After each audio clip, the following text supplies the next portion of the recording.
We are live. Hi everybody, hope you guys are doing well. We'll just wait for a couple of minutes before everybody joins us. Audio video check first. Testing. Everybody in the chat, can you guys hear us fine? Testing 1 2 3 is off. Testing 1 2 3. Testing 1 2 3. We'll just wait for people in the chat to confirm if everything is okay.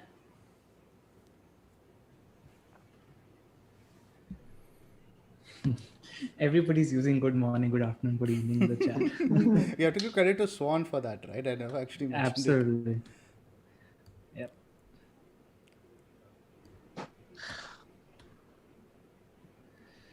All right.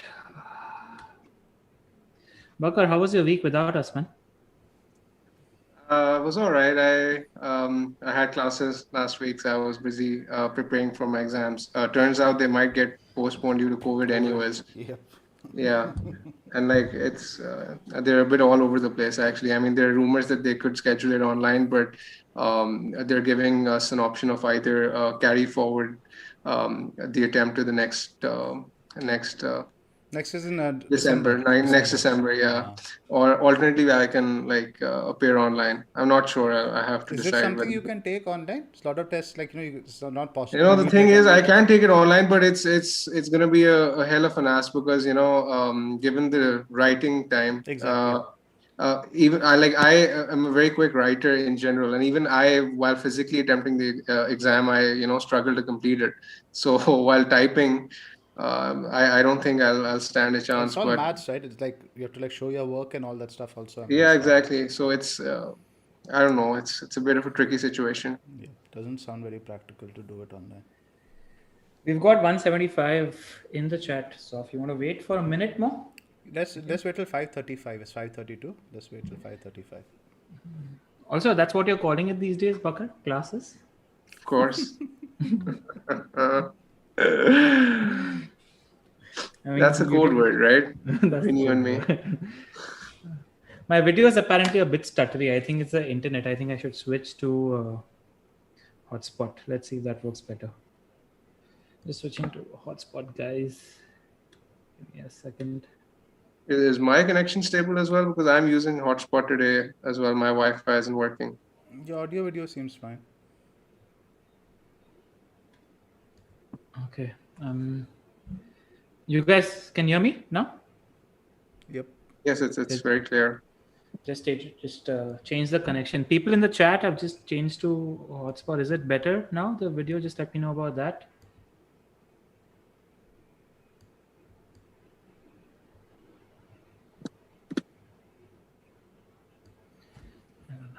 Right. Everything's good to go. Yeah. Thanks. LR is too fast for the camera. And we have over 200 people watching already. 230 in the chat.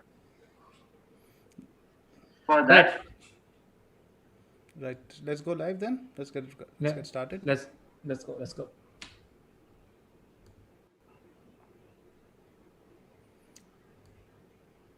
3, 2, 1. Good morning, afternoon, and evening, everyone. Welcome to the 34th episode of the FPL Wire, powered by DreamSetGo. We are recording ahead of Gameweek 36. I'm your host, Zophar, and I'm joined as usual by my co-host, Lateriser. How's it going, buddy?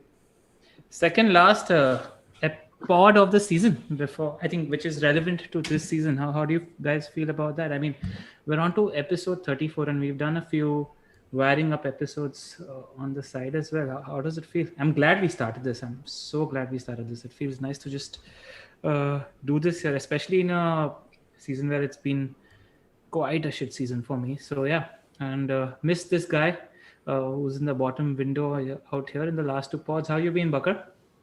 I've been good, man.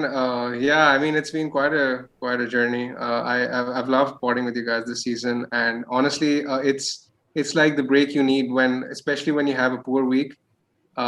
Usually over the years when I used to have a poor week, I just used to switch off, from FPL.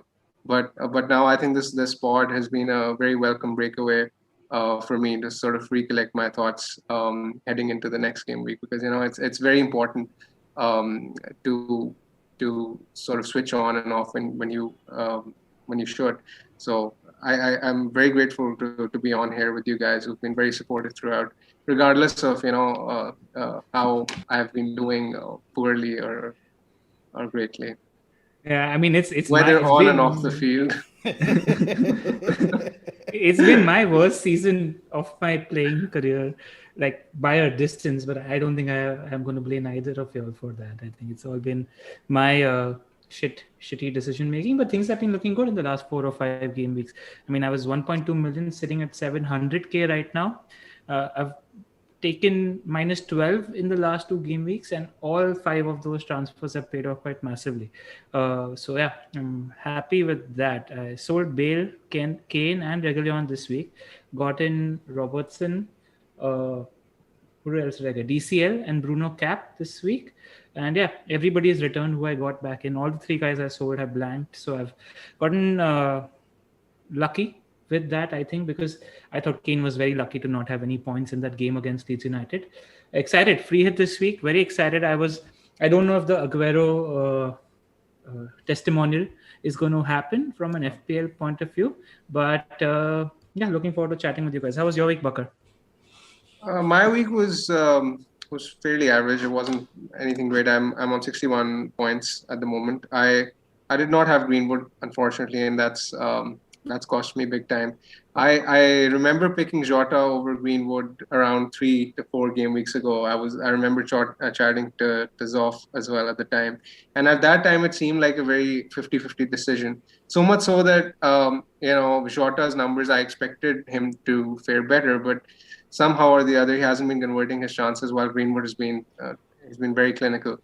And then on top of that, he's had a triple game week. So I mean, that's one decision which hasn't really worked for me over the past few weeks. But other than that, I got in Calvert-Lewin and Digne this week for Kane and Rudiger, so that's gone very well. I'm happy with the transfers I made, and I'm fairly well set up for next game week as well.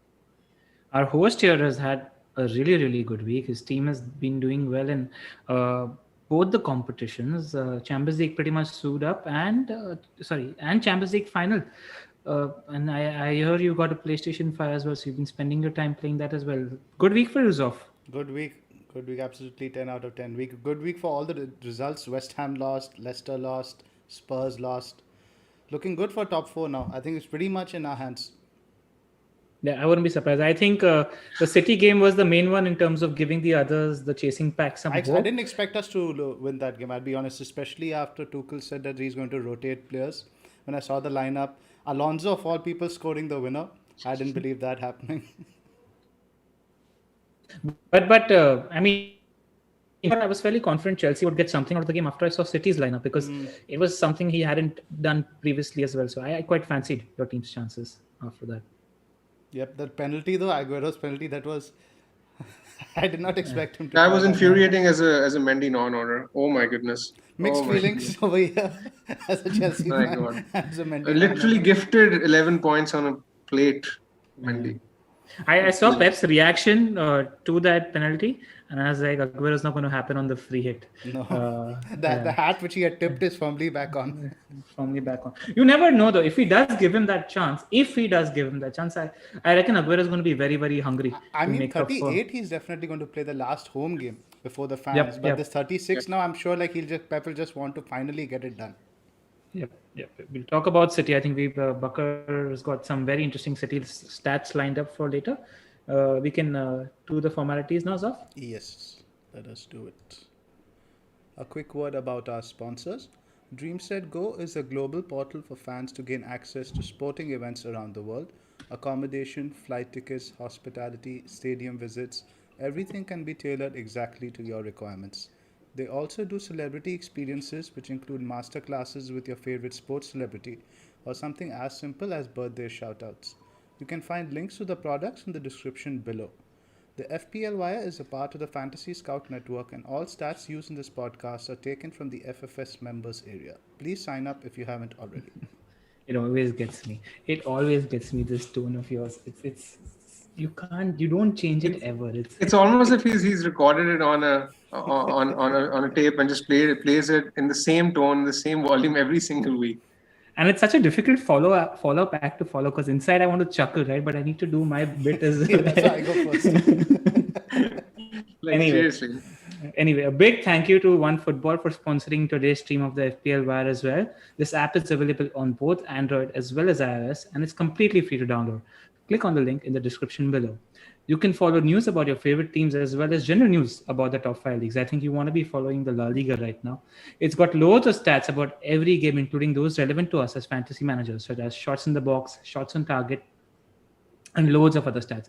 In addition, you have a lot of video clips where they're showing you lots of goals as well as player and manager interview snippets. So yeah, download this app. Also, if you guys don't already know, we've created an FPL Wire league where the manager of the week gets a shout out from one of the DreamSetGo celebrities. Now, this week's shout out, the winner this week, the shout out is pretty big. I mean, the winner wins a shout out from the Australian cricketer Mike Hussey. Mike Hussey, fondly known as Mike, is a former Aussie batsman known for his calm, collective, and composed playing style. He's nicknamed Mr. Cricket, and that's all you need to know about him. So yeah, especially the Aussies watching us, you want to try winning that shout out in Game Week 36. And in Game Week 37, it's a big one, especially those fans of Delhi Capitals. You're winning a shout out from Shreyas Iyer. Just taking you guys through the agenda for the pod today. We've got Bakar's stats. We're going to be talking about Manchester City and Sheffield United. After that, we are doing a position-wise rundown for the best picks for the run-in, which blank players to retain. That's a discussion we're going to be having. We're going to be talking about the home factor. And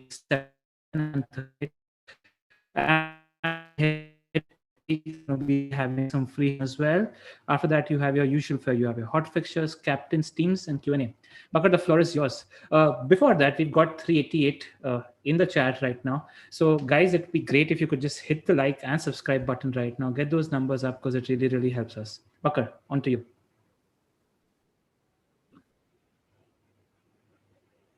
Okay. Yeah, sure. So this week I have some stats on the Man City midfielders.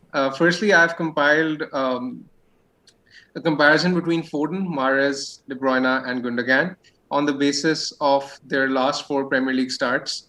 So now these starts are spread over a long period of time, given that Pep has been rotating like a madman in recent times. So I mean, these go back as far as Game Week 26 in certain cases. So you can see the stats on the screen. I'll just quickly run you through them. For total shots, Mahrez and De Bruyne are joint top. Same applies for big chances. Mahrez and De Bruyne are hogging the majority of the big chances in the league. As far as chances created are concerned, De Bruyne is top again, and the same applies for big chances created. So what I've noticed from the comparison is that Mahrez and De Bruyne, they tend to be the biggest goal threats, but this is not taking into account that Mahrez will now be on penalties. So these numbers are slightly skewed because of the fact that De Bruyne has taken some penalties in this spell. The second point I'd like to make is that Foden, his stats, they look pretty encouraging as well, given the fact that he offers a bit of both in terms of assist potential and goal threat. So he can offer outstanding value heading into the run-in as well, because I expect all of these guys to perhaps start at least 2 of the next 3 games, given that Pep still, has the league to win. The thing with Gundogan is that his numbers seem to have absolutely plummeted. He's by far the worst option among the 4. He's had just the single big chance involvement in the league over the past 4 matches, and his chances created and shots are nothing to write home about either. He's averaging less than 2 shots per game. So I mean, his numbers aren't that great anymore either. His purple patch is probably over. So if I think Bakar also has dropped if you look at Gundogan. Now I run the same comparison on the basis of the last 4 UCL starts. Can you hear me, Zoph? Yes, now I can hear you. It dropped out there for a couple of seconds. Yeah. Now you're back. So now I compare the 4 Man City midfielders on the basis of the 4 UCL starts, which I believe is more pertinent because these stats have been more recent. So for total shots, De Bruyne is top, but second in line is Foden, which... Is Bakar gone again? I think both of you guys are having Yeah, hotspot issues. but in the use hogging the majority of the goal threat. Hello? Sorry, could you repeat? I think we lost you there for the last 10 seconds. Something majority of goal threat before that. Yeah, Yeah, I'm saying you can that start with the Foden UCL stats has again, Bakar. Yeah, sure. So over the last 4 UCL starts, Foden has been hogging the majority of the goal threat in terms of shots and big chances. In the league, Mahrez was top for goal threat, but I noticed that in the recent UCL matches, Foden is hogging the majority of the goal threat. He's level with De Bruyne for shots, but he's had the majority of the big chances come his way.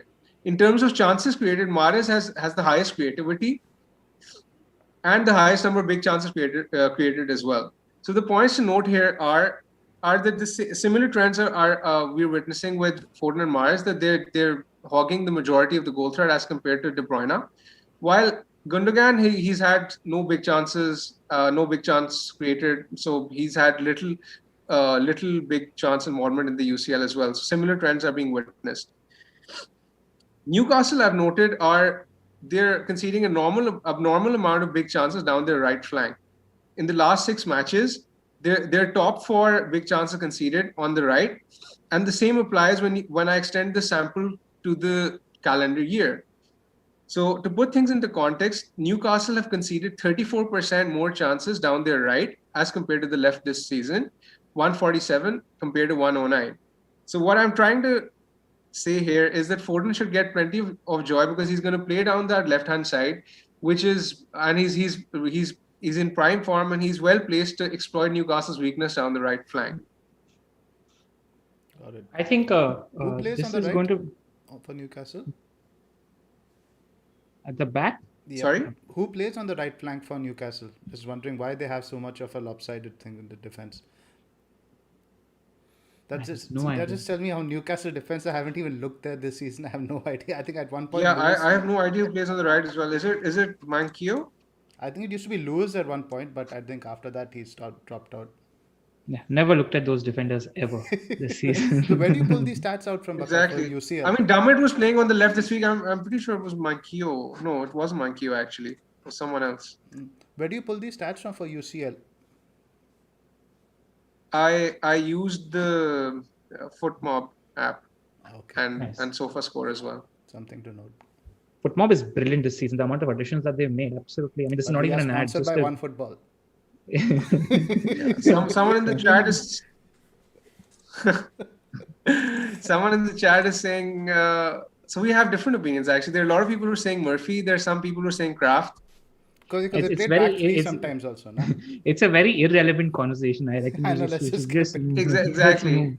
I mean, it's incredible. I watched the whole game against Leicester, and I've forgotten who's playing right back. It's honestly, that's the amount of attention I pay to the Newcastle defense. All three of us are so. I literally watched the whole game. Guys, I reckon we should move on now. Yeah. We've got some stats here for Man City mids in the second half of the season as well, because I think they've adopted this system for the second half of the season. So what you see here is the stats since game week 20, and these are the stats per 90. So again, like Bakar was comparing previously, we're comparing Foden versus Mahrez versus De Bruyne versus Gundogan. Now, when it comes to shots in the box, Foden and Mahrez are right up there. Both are shooting in the box more than twice per 90 minutes. KDB is at 1.55 and Gundogan is at 1.34. Now, what I find interesting is despite having the least amount of shots in box, Gundogan has had the highest number of big chances, which is 0.67. So I don't know if penalties has something to do with this. The other three don't have a very high big chance per 90 number. When it comes to shots, De Bruyne is leading. Now, what I make of that is that De Bruyne is taking a lot of shots from outside the box, because his shots in the box per 90 is 1.55 and his shots per 90 is 3.11. And when it comes to creativity, De Bruyne is right up there, followed by Mahrez, followed by Gundogan, De Bruyne is right up there. Second, we have Foden, then we have Gundogan, and then we have Mahrez. I mean, what inference do you draw from this, Bakar? Are you looking at any of these players long term? Now, there's a separate conversation to have, because there's a free hit conversation and there's a conversation whether these guys are worth bringing in at the moment. Either of you considering bringing in a Man City mid at the moment? Mahrez is on my radar. Mahrez versus Son is a decision I have to take, because I think 36 and 38 I'm confident about Mahrez starting. 37 not so much, because it's all about, I think, 7 days, right? Correct. 3-2, like that 3 games in 7 to 8 days. But I know FPL Pringle, I think, or somebody, some Man City fan on Twitter was mentioning Mahrez is the kind of guy who needs rhythm. And I thought it was interesting. He didn't come on at all against Chelsea, right? He made subs, but Mahrez wasn't one of them. So he needs to Correct. give Mahrez some minutes, and I think he's absolutely nailed on that right side for the final. Got it. Yeah, I think he's nailed on as well. I would be considering Mahrez as a player to get in right now as well. I think Mahrez and Foden are nailed on my free hit because when we looked at the numbers between Mahrez, Foden, and De Bruyne, there's not much of a difference between what De Bruyne offers and what these other two guys are offering, and that helps you get a couple of more big hitters in the free hit draft as well. I'm actually thinking he's a very good shout as a captaincy option this week as well Why because not? Absolutely, because Brighton now have nothing to play for. Very much in the captaincy shout, Mahrez. Newcastle Sorry, is who you Newcastle. play. Yeah, sorry, Newcastle. Nothing to play for. And Wilson's not there as well, right, this week. So it just makes that team a little bit weak. I think City are going to be dominating 70% of the possession. And Mahrez is a little bit of a flat track goalie. He likes playing against opposition who are sitting back. And he's the kind of player they go to, because he's the one who's got that X factor and dribbling ability as well. Yep. And What do you reckon, Bakar? Are you looking at, sorry, Zoph, you were saying? no, I was saying, sorry, do you think that he will still start? Because I think the next 2 games, if United drop or lose either of those games, City clinch the title before that Newcastle game, right? But he's going to start regardless, you'd think. Yeah, I think the main starting team that you're expecting to start in the final, I have them down as starting in 36 and 38. Same, yeah. Yeah. Sorry, Bakar? Yeah, I agree with you guys. I'm very certain that Foden and Mahrez are going to start in 36 and 38, and they're probably going to sit in 37 versus Brighton.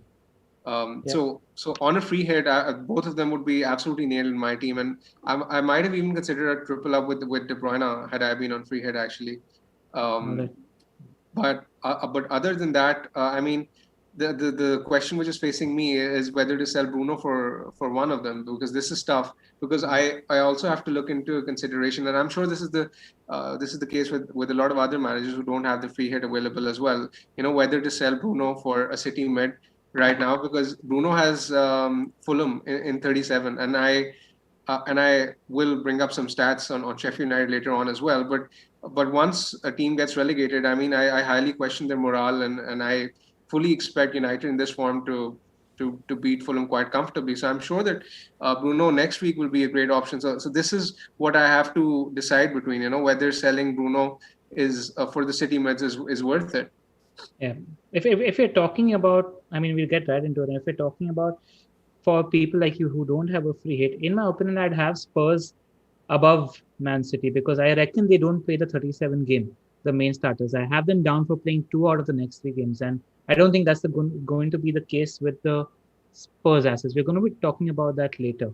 But that's where I am. Zoph, a couple of people in the chat are mentioning that your volume's a little soft. So if you can just take it up a notch. Okay. Yeah, pump it up a little. So yeah, that's that. We should mention though that on Manchester City's website, before this game week, they mentioned that De Bruyne wasn't fully fit. So that's something worth monitoring because if De Bruyne isn't fully fit, I think that makes Gundogan an option as well. What do you reckon? Okay. Historically, Gundogan's numbers without De Bruyne have been great, but over recent times, even without De Bruyne, his numbers have been very, very poor. I mean, I recall the Villa game where De Bruyne wasn't playing, and Gundogan hardly had a shot, hardly created any chance. So I'm not sure. It's just the fact that I think that Gundogan's purple patch is over. So even without De Bruyne, I don't think I'd be considering him. I agree. I think there are better options at that price. Totally agree. So where we are at, if you're looking to get people in or on the free hit, I think Mahrez is number 1 at the moment for everybody. Foden just number because 2. Yes, I agree. Mahrez Because of penalties. I mean, I don't think there's much between Mahrez and Foden's stats, but penalty swings it. So Mahrez is number 1 and Foden is number 2. Would you get in a defender? I'm not so... Newcastle might actually go for it since they have nothing to lose.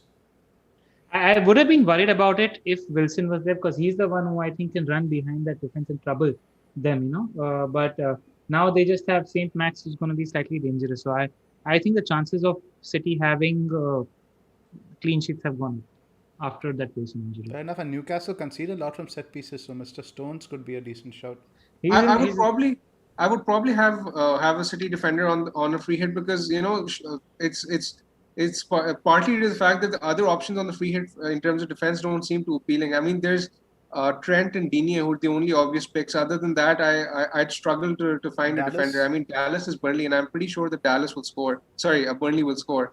So so that is why I think that going for a City defender probably makes sense.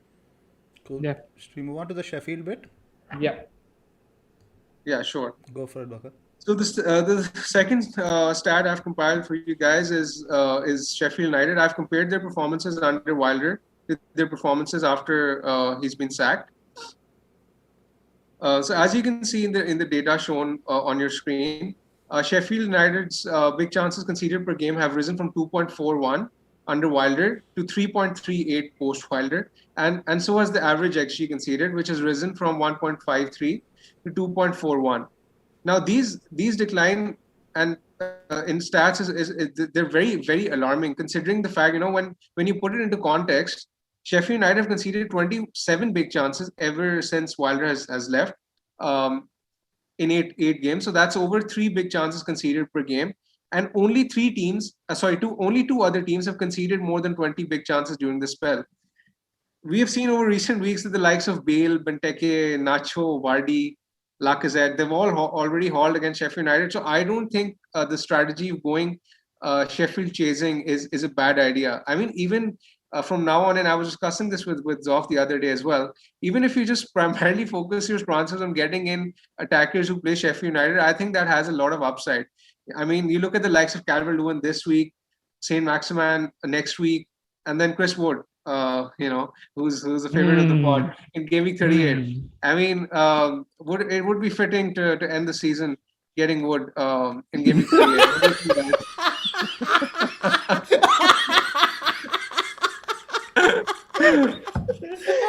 You want to do that one? I was just waiting for it.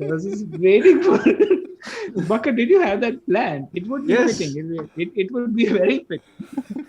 Oh my God. I don't know how we're going to recover after that one. Oh, sure. Okay. Zoph, I don't know what to say, Zoph. Your thoughts? No, Bakar has to continue. I need to... I'm done. I don't have anything else to say. I'm done. No, I put out a tweet about this, and I was only half joking at that time. I definitely My God. there is some merit in doing it. We saw it with Huddersfield also at one point. Now with Sorry, guys, I just can't stop right now. My God. That was great, Bakar. That was absolutely great. I mean, hats off for you to pull that one off. If you planned that, I tip my hat to you. That was brilliant. I actually winked when you see the recording. I actually winked before I said it. Brilliant. So, yeah, go on. So, who do you guys have from your teams? What's your plans regarding to Sheffield United chasing? Be careful, you see Sheffield United, or we're going to get trolled massively. Yeah, I have. Who do they play this week? I'm on free hit, so I've got DCL this week as well. Dean, right? You have DCL and Dean, I'm guessing. I don't know about Dean. I'll talk to you guys about that with my free hit draft at the moment, because there are some permutations and combinations if I want to afford everybody. And I do have Chris Wood in my team at the moment. He's sitting on my bench. So I have Rafinha as my fifth midfielder as well. So I probably can afford to bench him in game week 37 and play him in game week 38. So yeah, I'm pretty comfortable doing that. I don't have anybody. I'm definitely getting Calvert-Lewin in for the next 2 fixtures. Game week 38, you can probably bench him. So yeah, I feel bad for Sheffield United. I think they can I'm just actually feeling bad for them, and I hope that these 3 games end fast and they can just go back to a reset mindset, because it won't be easy to after having such a miserable second half of the season to go back and because if you ask me, they're not even a championship level side anymore. I'm being a little bit harsh, and I apologize to Sheffield United fans, but having watched a little bit of the championship, they play like how they did in the second half, especially after Wilder left. They're going to get relegated to League One. Really need Wilder was Sheffield United, and I think they just need to get that appointment that they make when it comes to the next manager is just so yeah, it can't be the guy they have right now, Paul Hickenbottom. And I hear Wilder's apparently being tipped for the West Brom job. It's a good shot. I won't be surprised if he's back. I rate Chris Wilder. Definitely. I mean, you can see what he achieved last year. He definitely overachieved to an extent. But you see players... I was very surprised with his transfer strategy. His recruitment was very bizarre. I mean, spending so much money on Brewster and not playing him. And then, I mean, all of their injuries this season, they lost O'Connell. Egan was injured for a large part of the season. Egan and O'Connell is in Exactly. fact So a good I point would you have make. O'Connell was a I, big I would injury. I would have expected, I was reading up on this actually a few weeks ago, and Sheffield United have spent more money than most of the teams in the bottom half. So you'd expect them to have fared better, but I mean the recruitment's been an absolute disaster. Ramsdale has been very poor as well. So I mean I would have expected him to bring in some defensive reinforcements, but that didn't happen. I was very surprised. Yeah, It's I wouldn't have also expected it it's from also a little someone bit of that caliber. reverting to the mean as well, right? Because they won so many of those close ties last season 1-0, and they've lost as many games 1-0 this season as well. So I just think it's a little bit of reverting to the mean as well, which has happened with Sheffield United. And when you're a club that's getting promoted and that's on a very very tight budget, if you're spending 40-50 million, which they did on both Berg as well as Brewster, you can't afford to get it wrong, and that's what's been the problem for them in addition to the injuries as well. yeah. So Lack of crowd also has yeah. been a big factor for them. Yep. Somebody actually here in the chat mentioned, because you're looking to bring DCL in. What about Everton's home form? Mihir, I wouldn't personally worry about it too much because they play Sheffield United in 36, and in 37 the home game is going to be in front of around 8,000, 10,000 fans. So I think that completely changes, and we're going to be talking about that later. But with the home fans in play, I wouldn't be worried about 37 and Everton. We have a lot to talk about that section. So I'd like to address this one point regarding Everton's home form as well. Go for it. I tweeted this a few days ago earlier as well that Everton, they've actually lost 3 of their past 6 games before the West Ham game actually happened. So they lost 3 of the past 6 games, but DCL's form hasn't been affected. He's scored like 4 times in that run, and he stopped for big chances over those 6 matches. So it's not as if DCL isn't getting the chances. We've got to separate these two things. Everton's form as a team and DCL's form are 2 separate entities in my opinion, because DCL is still posting those numbers regardless of how Everton have been doing at home. His numbers at home have been pretty decent as well. Yep. I mean, I remember, I think a couple of pods ago, we were having this conversation about picking between Wood and Calvert-Lewin. Turns out both were, whichever route you went, both would have been all right. Both have done fairly well. Right. Should we jump in? Next section, targets for the run-in. Yep. All right. So now with 3 game weeks to go, we're going to be talking about the targets for the run-in. And I think we're going to combine this section with the home games as well in 37 and 38, because I think it only makes sense to look at both of them together. Now we'll go position by position. If people have a really solid team and they can afford to, and they own Emi Martinez. Emi Martinez's last 3 games are Palace away, then Spurs away, and then Chelsea at home. Would you look at making sort of like fixing your defense sort of change there and maybe go for somebody like a Meslier? I won't. I just don't think there's any upside in changing the keeper right now. Honestly, I won't do it. Wouldn't bother. All right, cool.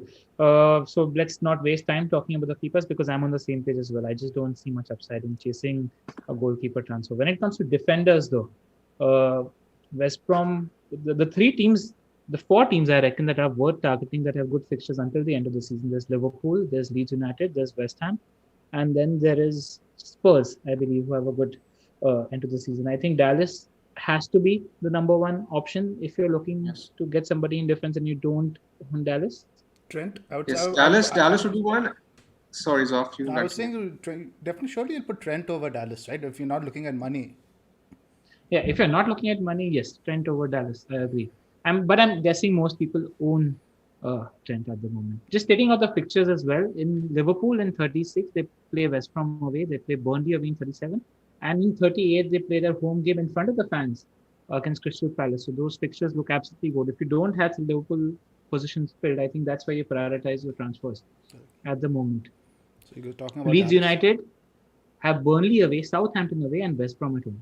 Now, Burnley and Southampton aren't nailed on clean sheets against at the moment. So I can see your point where maybe Trent is above Dallas as an option.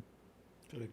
I'd like to bring Zophar into the conversation here because his numbers going forward have been really impressive as well. He's particularly in terms of creating big chances. He's right up there with the likes of Trent when you look at his creativity numbers in recent weeks. So I think he deserves a mention as well. Brighton, West Brom, Southampton. I'm sure there's still a haul in him till the end of the season. So close to scoring against Everton. So Yes. close, so close, so close. I don't know what Bowen was doing after that. I mean, that was as easy a tap in as it gets. And I was watching the replay, and it looked like he was trying to pass it to somebody. But yeah, it's something I hadn't clocked. Bakar, which you mentioned, yeah, Zophar is a great budget option for the. Yeah, and the thing I notice is that whether they're playing 3 at the back or 4 at the back, he still equally is attacking. It's not as if his numbers they get worse when they're playing 4 at the back. He still equally is attacking, and now that Cresswell isn't playing, I'm pretty sure that Zophar will be responsible for the majority of the chances that West Ham create in the coming weeks. But the clean sheets are a problem still, right? Yes, defensively they will continue to struggle, but particularly that last game against Southampton, that's where I think there might be a hole in it. Right. I think that there's not much discussion here. I think all three of us agree that if you don't have a defender in place, Trent, Dallas, and Zophar in that order would be. Let me ask you about Dean. What about Dean for just keeping 36 and 37 in mind? Because 38, let's assume they're not going to be. The general trend is there are not many clean sheets in Game Week 38 anyway. What do you think about 36 Sheffield United and 37 Wolves for Dean? I think it depends on the state of your team. If your team is in a good place and you think you can afford to maybe spend a transfer in Game Week 38 to change Dean or figure that out, I don't even mind playing Dean against City because he's on set pieces. I don't like that. I don't mind that as a shout at all because he's very much capable of double-digit hauls in both the next games, especially how Everton have been performing defensively of late. I don't mind that shout. Yeah. So I'd probably have him above Zophar, but not above. Exactly. That's what I was going to say. I'm still yeah. not convinced on Zophar. If you ask me to pick, let's say my top 3 defensive targets for the run-in, they will probably be Trent, Dallas, and Dean. I agree. Yeah, Dini is a good shout as well. Dini is a great shout actually. Anybody else? Wolves, I mean, they can't really. I mean, the other ones you could say possibly I see Spurs, but then they don't fill me with confidence defensively. They could concede to both Wolves and Villa. No, I wouldn't trust Spurs defense at all. I've been a regular owner for a while, and they're just not good defensively. I mean, there's other than that, I don't think there's anyone. I mean, Cancelo is probably going to get the Everton game, I would have thought, and maybe even the Brighton game. Yeah, you don't know, right? Because I don't think he's a first choice anymore. Earlier in the season, exactly. He's probably going to get 2 games. So if you have him, then you can afford to keep him. But other than that, I don't see too many defenders who look obvious. I mean, worth mentioning that people that are on an absolute tight budget and want to remove some money out of the defense. I think going for Struijk, 4.0 million base budget defender, so that you can put more money in attack, I think is a good option as well because they've got Burnley away, Southampton away, and West Brom at home in 38. But Phillips is back fit, and Rodrigo is back fit, and Rafinha is back fit. So that Leeds United team is looking like full strength at the moment. So I like that as a shout. I'm not convinced Struijk will start when Phillips is in the team. You think Koch moves back in defense? Koch moves back. Cooper also, right? Cooper was fit this week and he played Struijk and he's been performing really well. Performance-wise, definitely, but Cooper being the captain and all that stuff, I just don't think it's that much. I wouldn't waste a transfer there, to be honest. No, I'm just saying if somebody wants to remove money. Yeah, if you need money, then it's definitely a good option. But at that case, maybe Phillips. I like Phillips also in that sense, 4.1 if you don't have the third. Yeah, Phillips he's probably going to be good value. Yeah, good shot. I wouldn't go with Phillips because I feel like Liverpool have a lot of goals in them in the last 3 fixtures. And I currently own Trent and Robertson. And I'm not feeling happy that I've snookered myself into getting 2 defenders from Liverpool. You know what I mean? Mm-hmm. Yeah. If people are worried about his nailedonness, even Ayling at 4.4 is a shout, Just is he going to get an attacking return before the end of the season? Remember when Ayling versus Dallas was a thing? Yeah, I remember when it was. It was. I mean, it was. I think the conversation was actually relevant, because we didn't expect Dallas to play so many of the games in midfield. I mean, I remember researching on this, and last season Dallas played like 5 or 6 games in total in midfield in the championship. So our discussion at the start of the season was primarily based on the fact that, we expected both of them to play fullback in the majority of the games, which was fine. And I'm pretty sure that had Dallas stayed left back and Ayling played right back, Ayling would have done better defensively. attacking wise, but it hasn't really happened. Also, on the point of Philip Zoff, I don't know how serious Kabak's injury is at the moment. And, I mean, this week they played Reece Williams in defense. But I don't know if I'd be very happy if they play Reece Williams in defense against Man United. But I don't know if I trust that Liverpool defense without Kabak at the moment. It just becomes a little weaker. So that is also something that's in my mind. Whereas Leeds are getting their most important players back. So it's also something worth considering. Right, Yep. midfielders. I think there's a flurry of midfield options. I think let's do a premium bracket first and then we move to budget bracket. Yes. Otherwise, there's really too many discuss. Let's do top three premiums first. Okay, Zoff, you pick us off. I mean, ultimately, the debate really comes down to within your Spurs players and your City players, right? Who else do we have as? We'll talk about Man United assets, whether we should retain them in the next section. Liverpool players. Liverpool players, right? I mean, besides Salah, it's only. I'm assuming Salah, most of us already have, right? He's not really a target per se. So let's talk about Mane. I thought it was one of the best performances I've seen from him against Southampton. He looked really, really lively. It was the first time. I don't know what his movement was or his tirelessness was. He looked like, how you mentioned a lot of times, he had that swagger back. In my opinion, I have him as probably the best punt to take until the end of the season. I'm very likely going with him on free hit as well. I think he's just going to explode now because he looked really, really good in that Southampton game. That's interesting. Bakar, thoughts on Mane? Yeah, I think he's a great shout as well. So over the past 6 matches, he's top in the league for big chance involvements. Now, his numbers are right up there, needless to say, given how many big chances he's getting. But the fixtures, I mean, that's what swings it for me. West Brom away, Burnley away. Burnley, we've noticed, their defensive numbers this season haven't been as great, particularly in the back end of the season. They seem to have enjoying themselves. They're enjoying themselves. They're not exactly the Burnley of old, which focus on defense. They're not exactly a defense first team anymore. So I think that's a good fixture for Mane as well. And then last year the season against Palace. So I mean, I agree with him. He's the differential you need to make up ground.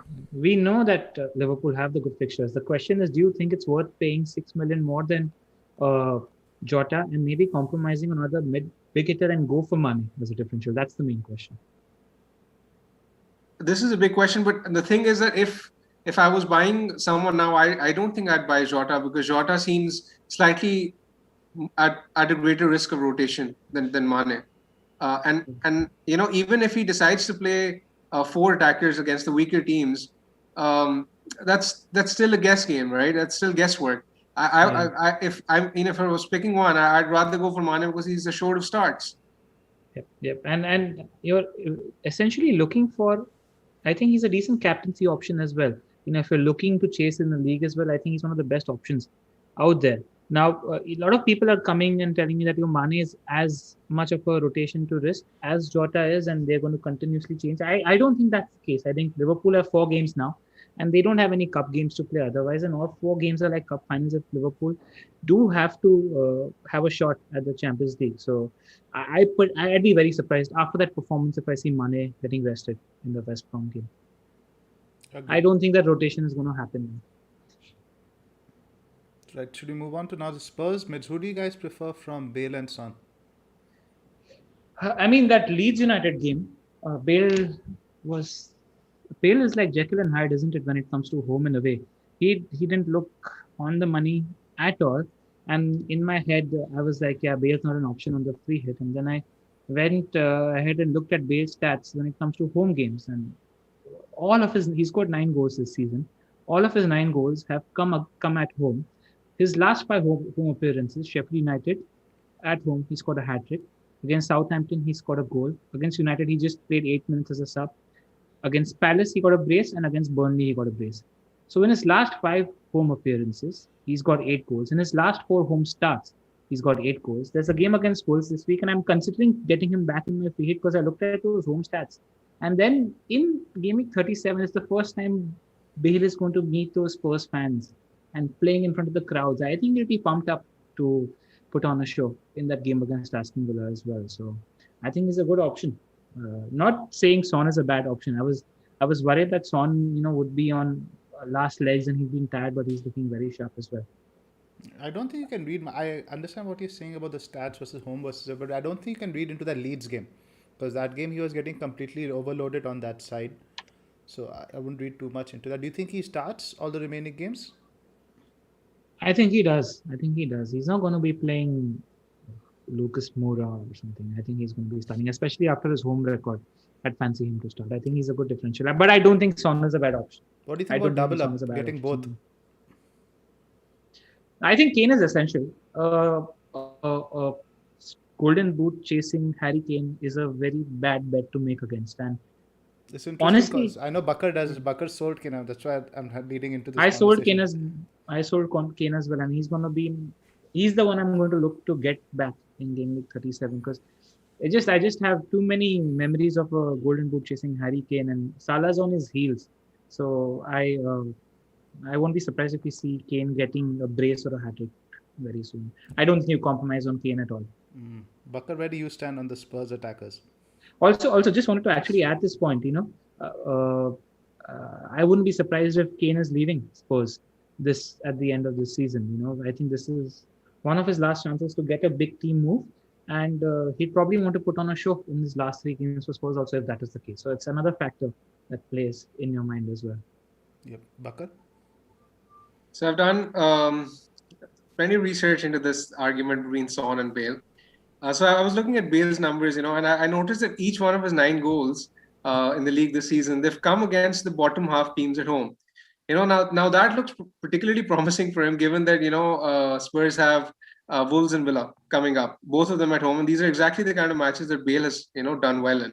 So I've run a comparison between Son and Bale in these matches, which Spurs have played against the bottom half teams this season, and these are matches which Kane, Bale, and Son have all started.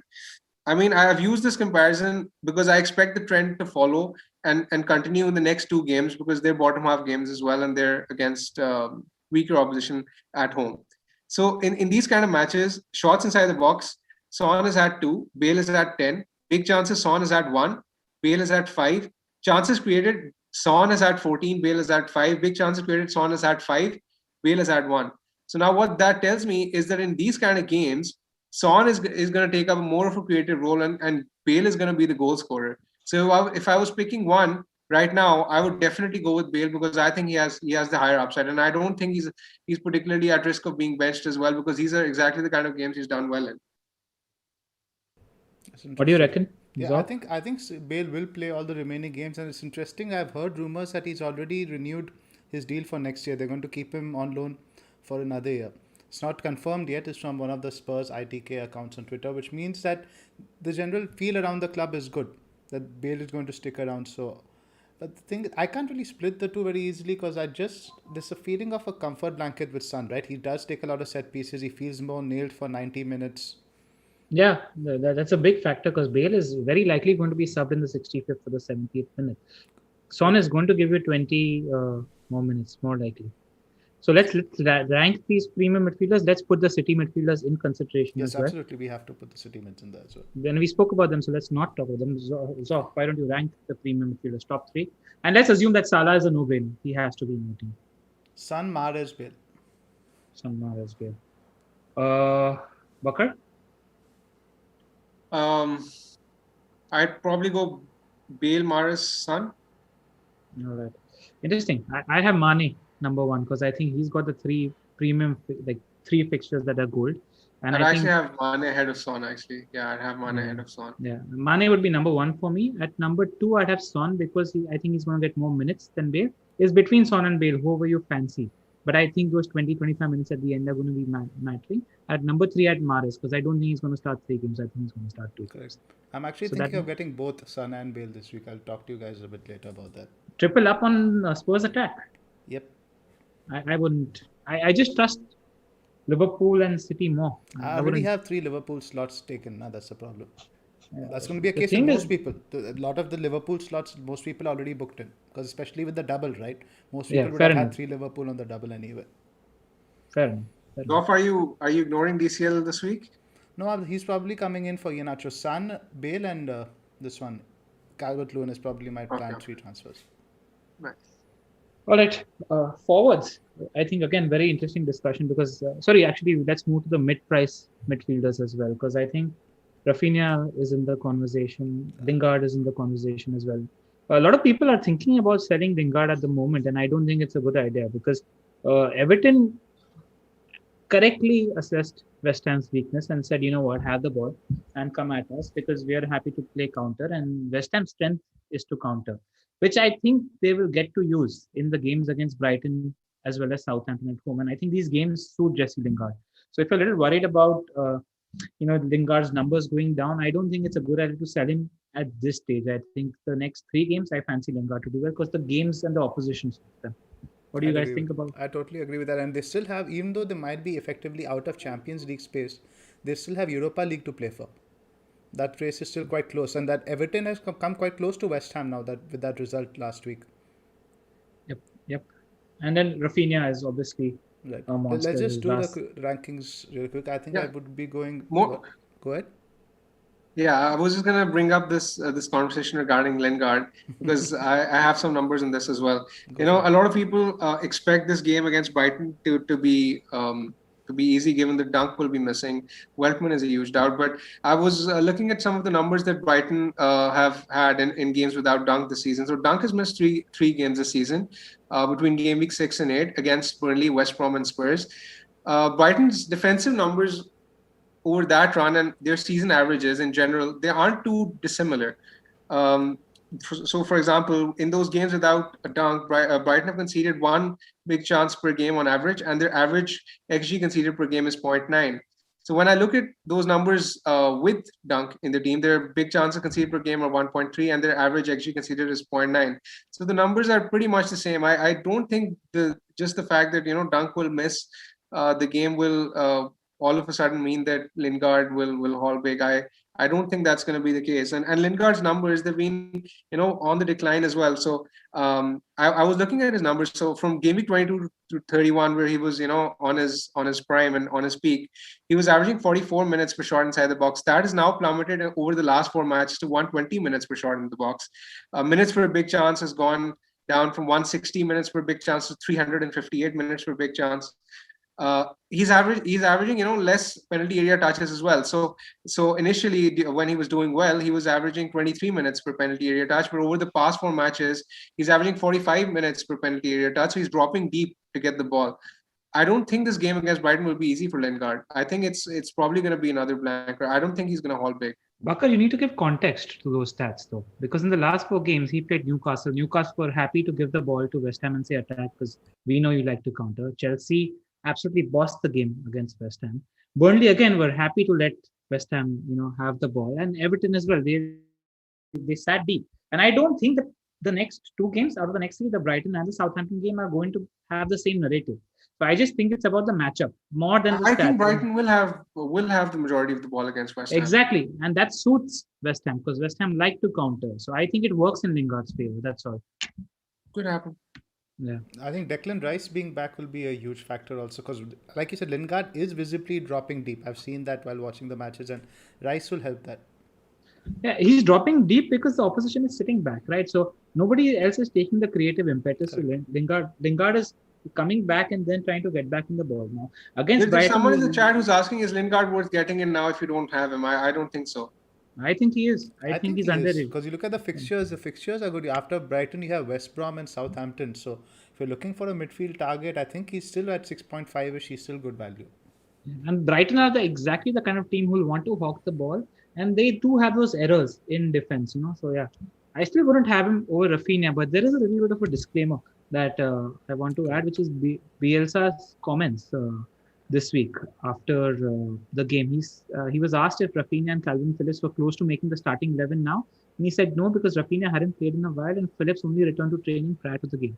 But I mean, logic tells me that if he played 30 minutes in that game against Spurs, he should be starting in the next game. So I'll be waiting to watch that. I'm confident he'll start now because, in fact, this is something else somebody pointed out also. Like, Bielsa likes his players to have 1 week of training before chucking them into the starting 11.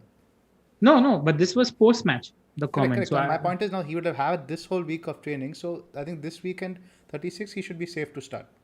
Yeah, it's what I had assumed, but I found that comment a little odds. So just wait for his press conference as well. Definitely. Right. So Yeah. let's just do the rankings then. Rafinha, I- Lingard, and the third one, I was just having a look. I'm struggling to pick a third. Pereira. Pereira, he has a blank this week. No, he does not. He Jack has just Grealish? He does not. He does not. Grealish? He has Grealish. I don't know. Let's not I- even talk no. about So Grealish. I mean, what Dean Smith mentioned is actually he trained with the team But this do you week. So believe anything Dean Smith says? no, but I'm expecting him to start against Palace. I think he also needs to, because I think Grealish Euro, will right? Euro, right? So he needs to play these 2 or 3 games. There's even a little bit of a theory going around that even Van Dijk might start Van Dijk, as is famously known, might start maybe the last or the second last game. What also. is Foden's price? 6 million. Yeah, so Foden would be my third, I think. Yeah, it's a great shout for a third option actually. Yeah, playing I 2 games. agree. It's Rafinha. I'd have Foden first, Rafinha second, Lingard third. For me, it's Rafinha, Lingard, and Foden in that order. Yep, so I think we both have the same order, Pran. All right. Now, I think the big conversation is with regards to the striker, because I think most people are going to be going off Iheanacho. And we actually had 4 strikers, but we just got news, I think a couple of hours ago, that actually somebody in the chat pointed out, what about St. Max as an option? Because his last 2 fixtures are against Fulham, I believe, and Sheffield United. Sheffield United, yeah. Great option. Great option. I still wouldn't have him above the 3 we mentioned. No. I'll put him out in fourth over there. Bakar? Yeah, I think he's probably going to be fourth on my list as well. If Wilson was fit, maybe, but I think it's just too much onus on one guy to, stretch the defense. So, yeah. No, I think they're literally going to be on the beach now, though. Yeah. What about Saka?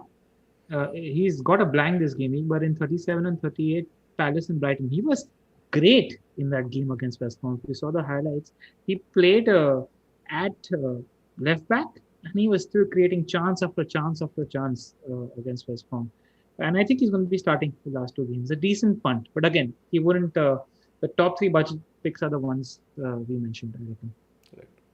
Forwards, let's move on to the forwards. This is the most difficult section to pick. Obviously, let's not talk about Kane. I think Kane is pretty much in another league of his own. So I think it's about the budget forwards as a replacement to Iheanacho.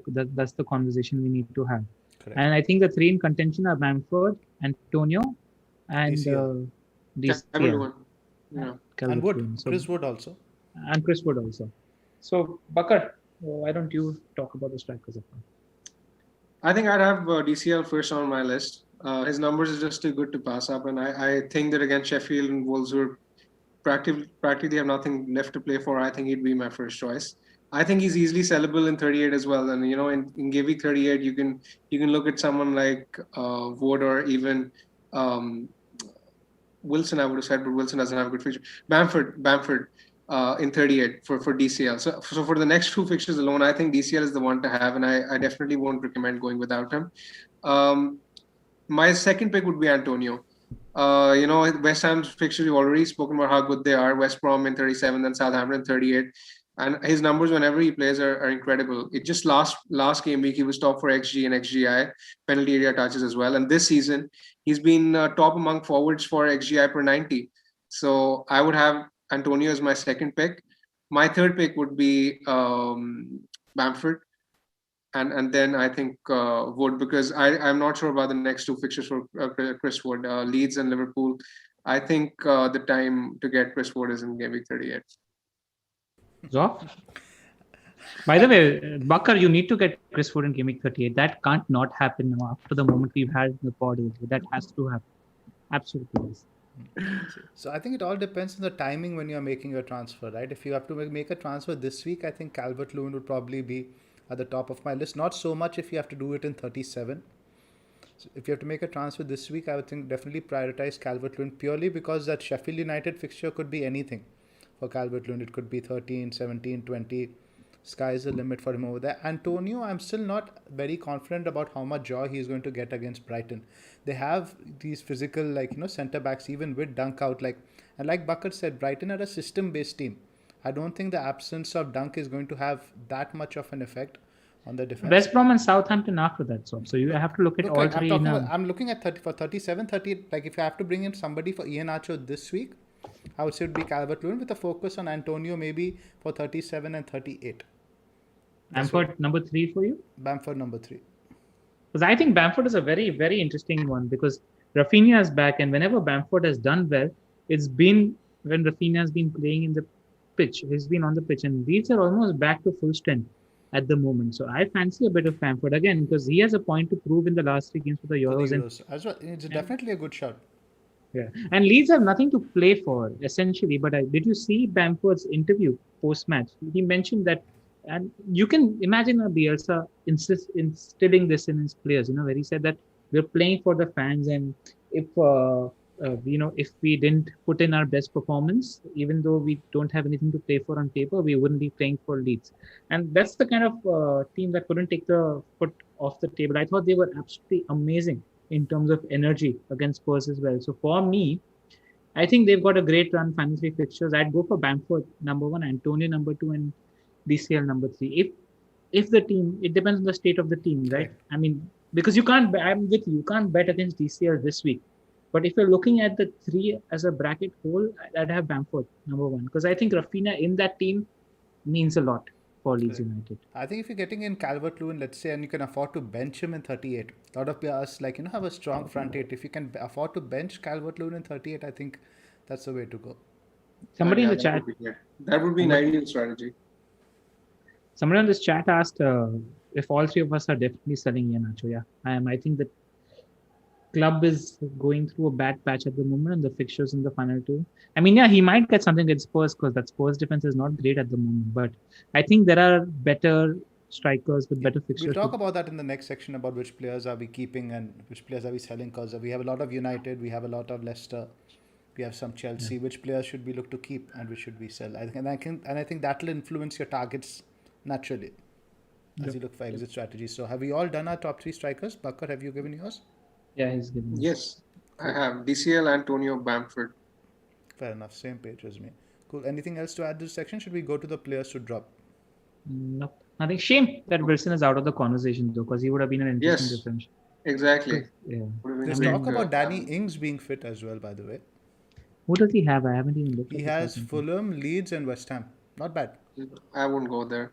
I won't go there. The other 3 options are superior in my books. Just worth mentioning that. I don't think. And Aguero not worth looking at. We have a few questions in the chat about that. Yeah, I mean, I normally I'm looking for the last string of hope to get Aguero in my team. But what you do if you're really keen on getting Aguero, wait for Pep's presser, see if anything gets mentioned, and look at Aguero's Instagram. On Aguero's Instagram, if he's putting a little fancy animation in his story 24 hours prior to the match, and I think we might get some information because it's a Friday kickoff, right? So, you could get some early news or something like that. It's going to be a last-minute decision. At the moment, I don't think Aguero is in the conversation. But if he has a fancy Instagram story 24 hours prior to kickoff on Thursday night, it means he's definitely in the squad. Now, I don't see him not being in the squad anyway, so I don't know how much weight into that. But exactly. Yeah. Exactly. I would normally 38 is probably the time for Aguero. 38, yeah. If you can manage to somehow squeeze him in 38, I think this is absolutely nailed to start that week. All right. I mean, Kane owners have a very good route to Aguero in 38. Yep. Straight one swap transfer. Cool. Let's just now quickly talk about the players which we are looking to drop. Let's start first with Leicester. Leicester defense. I know, Bakar, you have Castagna. What are your thoughts? Are you looking to keep him through this patch? I can afford to bench him in 36 and 37. So I think I won't be too surprised if Leicester keep a clean sheet against Spurs in 38. So I think I might probably end up keeping him. But if you can sell him, then that makes sense as well. Because Leicester with those fixtures, I mean, the only fixture where I can see some returns are in 38 against Spurs. I'd fancy Nacho for a goal there probably as well, but. Other than that, for the next 2 game weeks, they're basically dead assets to us. So we can sell him if we have the luxury. He's apparently rumored to be playing as a centre back today. That's from the lineup leak which we have with Evans' injury. So that's something to keep in mind as well. Exactly. So I don't think Leicester defense is much merit. We probably want to sell. Let's talk about Iheanacho. I don't expect him to get much joy against Chelsea, but against Spurs, probably in 38, he could get something. What do you think? I think there are better fixtures there. I think I'd make a transfer there. I think it's quite easy in terms of Leicester. Even in terms of Arsenal, let's talk about Arsenal. Who do you people might have Saka and Holding? What do you think? I think they're a good hold if you can afford to bench them. If I was to switch, I think the Leeds players is where you go. Palace Yes, away I and agree. Brighton. Decent fixtures. But Yeah. I don't know. I guess it's a more of a budget thing. I'd honestly back Leeds over Arsenal. I was just thinking that, like, in just terms of Arsenal, I don't think they really, like, fill me with confidence. Even in terms of clean sheet, I could see them conceding to both Palace and Brighton. Exactly. So could probably move those on. I think the tricky one now, more than anyone, is Manchester United. Let's spend some time over Exactly. here. In terms of, like, let's talk about first the defense. In terms of, if you have Maguire, obviously he's an easy sell. It looks like he's out for the remainder of the season. Now, Luke Shaw, I think he starts game week 37. Not so confident about 38. LR? Yeah, I'd be very surprised if he starts game 38. I think Telles is nailed on for 38 because the Europa League final is 3 days after game week 38. So I'd be surprised if Shaw starts. Bakar, same school of thought? Yeah, I agree. I'm keeping Shaw because in 37, I think there's high potential for upside against Fulham. But I don't think he's going to start in 38. Right. So I think I think all three of us on Shaw. Yeah, but I Yes, think this thing is very specific to your squad and your team, right? Correct. You need to see if you can afford to field 3 good defenders every week, and then you jiggle around. The thing I'd be most confident about selling is the Leicester assets. I think that's where I'd focus my transfers towards first. And then when it comes to United, it's what remembering the 37th fixture is against the Fulham, who are already relegated at home. It's against the fans as well. So I think they'll be pumped up to put up a show before they move for the Europa League final. So I think that 37 fixture is really, really good. So it depends on who you're selling. But, uh, I think you need to play the odds in this case because they're not going to be playing in 36. Now, if you're getting in somebody like a Liverpool midfielder or you're getting in a Son or a Bale, you're getting 2 bites at the cherry instead of one with United. So you need to weigh that up. And it's a difficult decision, but I'd say Bruno for a Son or somebody like that. That's interesting because that was going to be our next question now. I think the mids is where we need to look at for United. Do you think Bruno will get benched against Wolves? I don't think so because, again, there's a rhythm argument also to be made, right? He could want to keep Bruno in rhythm. Yeah, he could want to keep Bruno in rhythm. But see, now that is based on it comes down to what you know versus what you don't know. Now, I do know that Son is going to be playing 36, 37, and 38. And that's the calculation you make in your head, where you're getting guaranteed 270 minutes from somebody like a Son. So I think you make that switch. It's a difficult decision, but I do. Right, because I've had Bruno now since game week 10. Like, I'm just thinking, I can't even imagine looking at my team without Bruno in it. It would just feel a I bit think you weird. need to. I think you need to pick and choose your battles in the last 2 or 3 game weeks. Now, if let's say Bruno plays tonight and he plays on Thursday, gets maybe a couple of goals, and he's just 2 goals behind Harry Kane, I know Bruno. That's the kind of thing that's going to be playing on his mind in terms of the Golden Boot as well. Correct. So if he comes closer, then you hold on because he's going to be doing everything he can. He's going to be telling Ole, play me in 38. I want that Golden Boot. I mean, it could even be the case where Bruno plays in 38 and maybe gets 60 minutes. 60, That's yeah, not that's out what of the I'm thinking. question. So, yeah, because could especially he's happen. Yeah, playing in like where his Portugal teammates in Wolves. yeah, I wouldn't rule that out. I What wouldn't about rule that out. Greenwood? Greenwood is a tough one because he's not exactly nailed for 37. I think Cavani plays in 37 in front of the fans because he's not that had that experience. Previously, just signed the contract as well, so Ole will want him to play against Fulham at home. So I don't know how nailed he is in 37.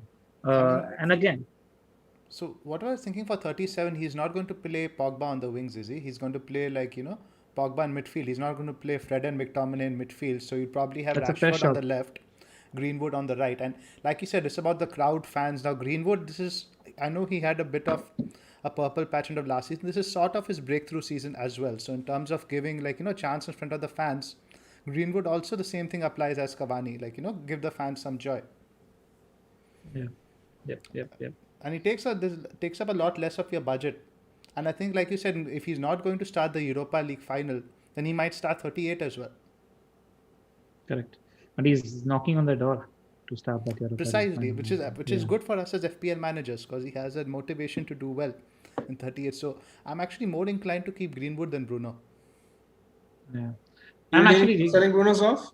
I don't know yet. I have so many options, and I'm just waiting to see how the teams line up on Thursday and stuff to decide on who I want to get. If I have to get Son and Bale, then both Bruno and Greenwood would have to make way. If I have to do Rafinha, then just Greenwood. So it all depends on which direction I go.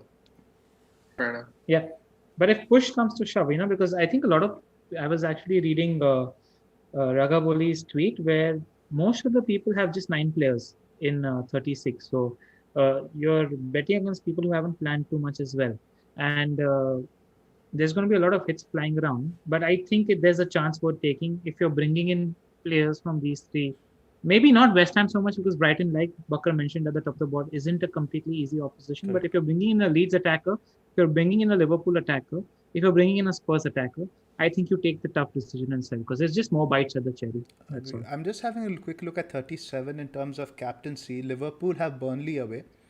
Too many captaincy options. You've got Liverpool, you've got United, and you've got Kane.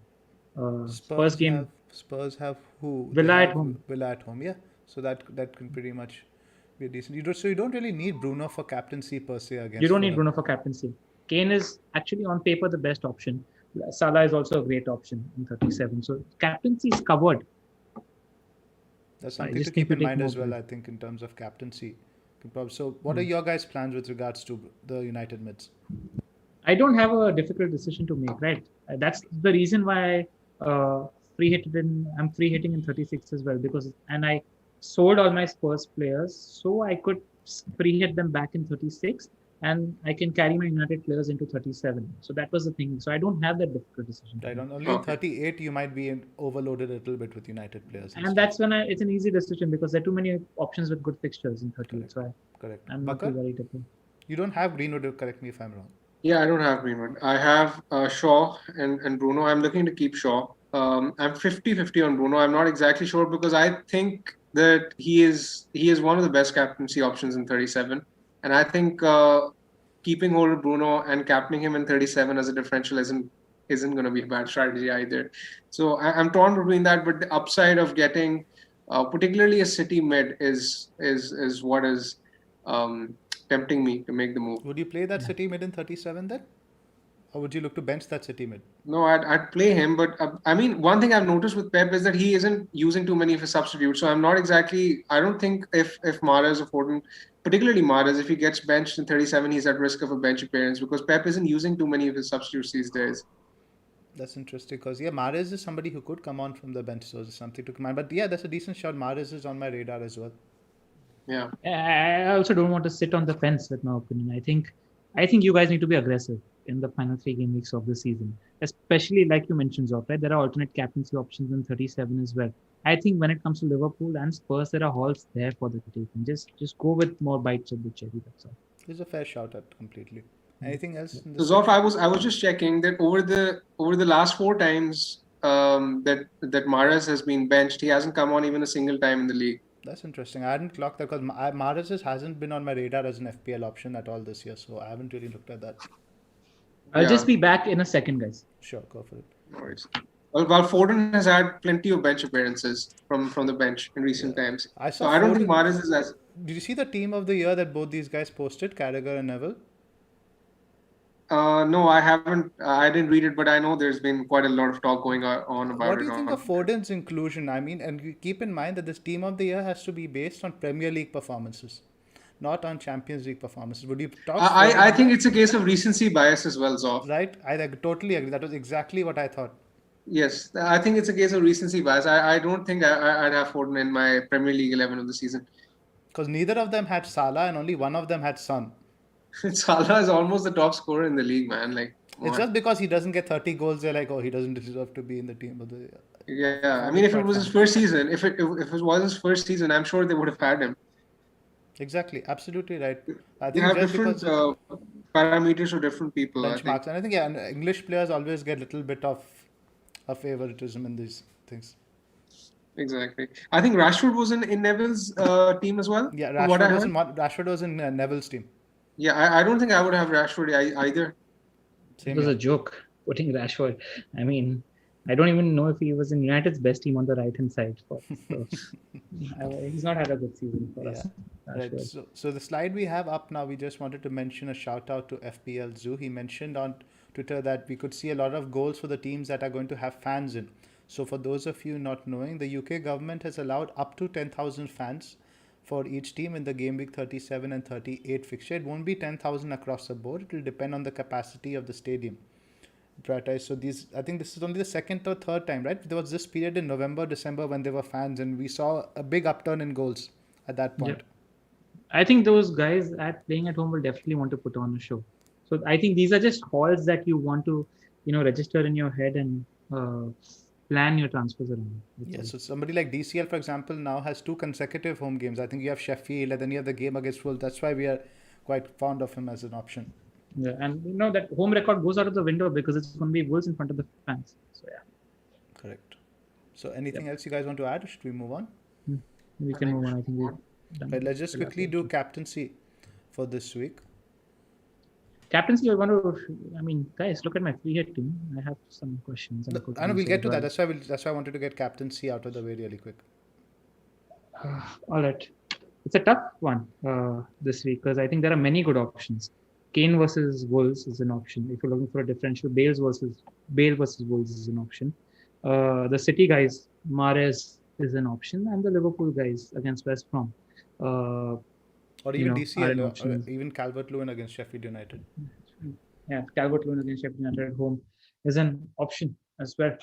I think the best option on paper is maybe Kane, who's chasing a golden boot. I think he's a good option with a really good floor as well. But I really like this feeling of going for a Riyad Mahrez against a Newcastle at home with the party and looking to wrap up the title. I think I wouldn't be surprised if City put 4 or 5 goals, score 4 or 5 goals against Newcastle. I think that game in particular has the highest ceiling.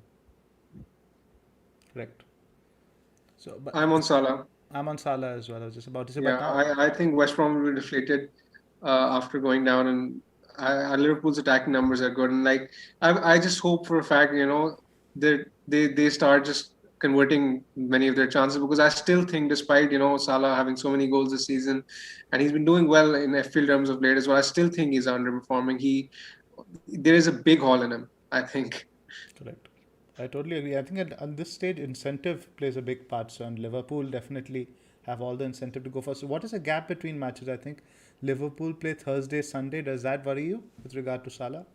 A little bit. There's some conversation about them being rotated. I don't buy it at all. I think Salah is good to play. I think it's far too important a game now, given the fact that Liverpool are in with a realistic chance of a top 4 finish. Yep. Salah's a great shot. Absolutely great shot against West Brom as well. Right. I think, so I think the fixtures you have to target probably are the Man City one, the Spurs, Liverpool, and Everton fixtures. Yep. Yes, exactly. Right. Cool. Ella, let's just jump into your team, your free hit team. We have the draft up here. Could you share it? Yeah, so I'll just read out the team for the benefit of the listeners as well, and I'll let you know what positions and what players I'm contemplating. So in defense, at the moment, I have Pickford as my starting keeper. In defense, I have got John Stones. He's back from suspension, and he didn't play the previous game, so I think he's nailed on to play against Newcastle. And we've mentioned it many times in the pod as well. Newcastle little suspect on set pieces as well. So wouldn't be surprised to see Stones getting a goal. He's 5.1 only, so a reasonably cheap option as well. Dallas is in there. I might want to change Dallas, but I want to put him in because I never owned Dallas this season. And he's been the best FPL defender this season. So it's just having a bit of fun against Burnley. But I don't see Leeds necessarily keeping a clean sheet. So that's something that's playing on my mind. I want to try getting Dean in this defense. Yeah, I would get Dean in there for Dallas. Yeah, it's just having a bit of fun though, right? Because I haven't owned Dallas all season, and this is why. I think the only time I owned him was in the free hit. I think, Bakar, did you own Dallas any other time besides Yes, that? No, I owned him on the free hit, but not at any other point in the season. Same. I think that's a huge fail for the pod in general. Yeah, I think we all primarily because we keep going back to the Cocker principle, right? If the defense isn't looking like keeping clean sheets, don't get defenders purely for attacking threat. But Leeds it's a mistake I made at the start of the season. I mean, I just didn't expect Dallas to play in midfield, and I was very high on getting a Leeds defender. I just got Ayling at the start, so I just got it wrong at that point. And I think a lot of us were burnt with Ayling. So I think that sort of stuck with us a Exactly. little bit. If we knew that Dallas was going to play in midfield, then I don't think that would have happened. I think second half he played in midfield a lot more than he did in the first half. Yeah. And anyway, But LR, I'd highly recommend Dean on free hit. He's on my mind. He's not in there only because of cash. He'd be my number one defender to own this week. He's going to be on set pieces. Yeah, but I think Everton will most probably keep a clean sheet. And one thing I've noticed with defenders, with Shaw, Trent, and the likes who create a lot of chances, is that whenever they keep a clean sheet, it's basically going to be a bonus of 2 or 3. So he's a very, very explosive option. Even if he doesn't get an attacking return, he's going to get you a bonus with a clean sheet. So I won't go without Digne for sure. That if considering the attacking setup that I have, you have to tell him who to downgrade. Then let's get exactly. To that. It probably means a Trent downgrade to get Dean at the moment if I'm not compromising in attack. So I'll walk you guys through the options. Yeah. So in defense, the guy that I'm really looking at getting is, like you mentioned, Dean. He's the one I want in my defense, and I'm. If there's a little big hitter upgrade that I do in my midfield as well, I don't even mind upgrading a Pickford to maybe an Edison or somebody who's more nailed on for clean sheet. But I think Pickford is good for a clean sheet because, Sheffield United had 0 shots against Crystal Palace. So I think he's cheap. I think if you're looking for cheap keepers, Pickford and Nestle are the 2 ones that you're looking at. I just prefer Pickford because Burnley do have goals in them. Agreed. Now in midfield, I was very impressed with Mane's performance. So the midfield, I'm going with the 3-5-2. The midfield I have at the moment, I've got Mane and Salah. Salah is absolutely nailed in my draft. He's going nowhere. I've got Foden and Mahrez. We spoke about the top of the pod. I want KDB in there, but looking at the numbers, there's not much of a difference in terms of what the 6 million and 8 million Mahrez and Foden are offering in compared to the 11 million De Bruyne. So that's something I'm looking at. And as my 5th midfielder, I have Rafinha. Now, the advantage with Rafinha is that he's only 5.3 million. I think he might be more expensive. I held him through this entire phase. And if I want to upgrade, it requires a downgrade because the other guys that are competing for that 7th attacker position on my free hit draft are Antonio, Lingard, and Bamford. So I think Rafinha, if he is looking nailed, I don't think need to overthink it. But I have a strong feeling about Bamford in this game. LR, why don't you downgrade Rafinha to a very cheap midfielder and change your formation to 4-4-2? I always prefer going for the attack. Anyway, I'll talk you through my permutations and combinations. There are some options as well because Bale is in my team. Go for Digne over Rafinha. If you can afford Andy's in the chat, you see that? I saw that. no compromising for a good team value. That's a good one. If you didn't need to beep team value at the beginning of the season. I hear you, Andy. I hear you. But this was only for this season. I'm going to be focusing on team value next season. It was just the COVID season. People need to realize that. Up front, I have DCL and Kane. I think they're non-negotiable. Now, I'll tell you what my permutations and combinations are because I've sort of laid that out. I want to try upgrading Rafinha to Bamford because I like Bamford as a pick on this free hit against that Burnley team. But then I need to downgrade Trent to Dean to do that.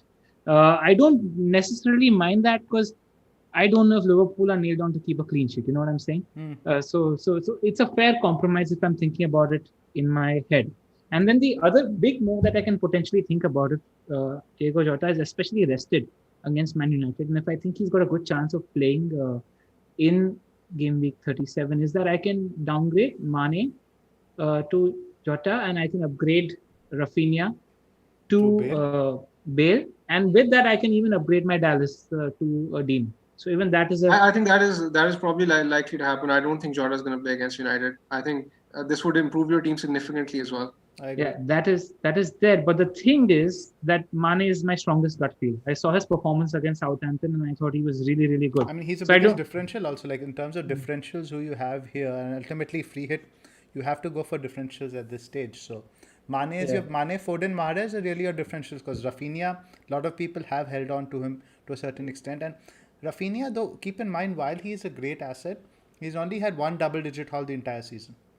Yeah, but that's we've spoken about it before as well. It's because of the finishing capability of his teammates, which hasn't changed actually. So, the advantage of Rafinha is 5.3. So at the moment, what do you guys think? Bakar would have gone with the Mane downgrade option. I think that Mane downgrade option is excellent because, like, I think a Spurs mid has as much potential as Mane this week, and you're getting him like at around 2.5 million. Like, less. I think Jota getting rested will make the decision easier for you. I'm very sure that's going to happen.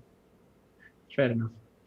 What I also like about it is it's going to be very difficult for the non-free hit guys to jump on a Mane, Foden, and a Mahrez. So if 2 out of the 3 of them are hauling and trying to get 30 points, 20 points that none of the others are going to get.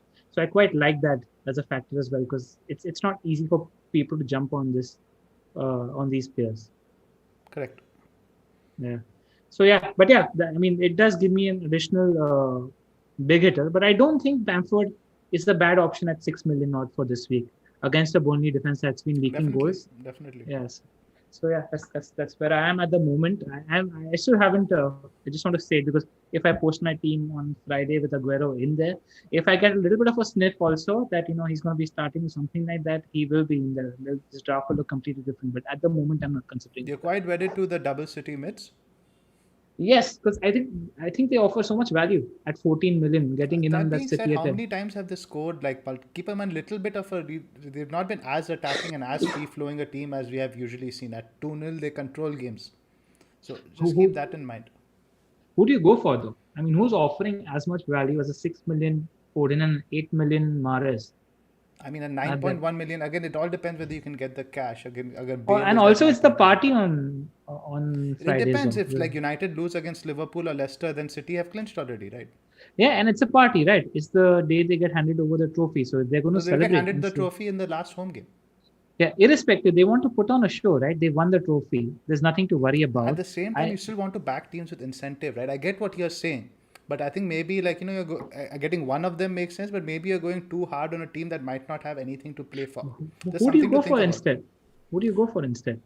At 6 million instead of Foden, who do you go for? 8 million, who do you go instead of Mahrez? There aren't better options. I wouldn't spend 11.7 on Mane. That's where I would lean towards. I would get the Bale money, maybe double up on like a Bale and Son over here, something like that. See, that's the optimal play. I agree. That's the optimal play in terms of getting the most out of your team, right? But then I don't want to not back my eye test. Right, if you feel this is something to think about, I think from a sense of it just feels you're going too hard on City. That's my take on it. Fair enough. All right. Cool. Right. Bakar, your team? Of your team? Bakar, my team? Your first. Okay. Just outside of this player pool, anybody else you'd consider? Richarlison? I mean, we've covered most of them. Maybe I don't really fancy a double up on Everton. I guess if you want to get rid of, if you're asking who you could go for, maybe you could swap them around. Maybe change your formation up. But I'm not that big on Richarlison. I had a couple of Villa fans telling me that take an outside punt on Grealish. They fancy him to start, but I just think the other options are too good. Yeah, that's probably Adam Hopcroft. No, it wasn't Adam. Bakari Lasagna on Twitter, one of the old guys from Star. Right. Bakar, your team. So in goal, I have Martinez this week. I've double Villa defense Konza as well. Trent, Digne, Rafinha, Jota, Salah, Captain, Pereira, Calvert-Lewin, Watkins. So I have basically 10 this week and a free transfer to make. I have 3 million in the bank.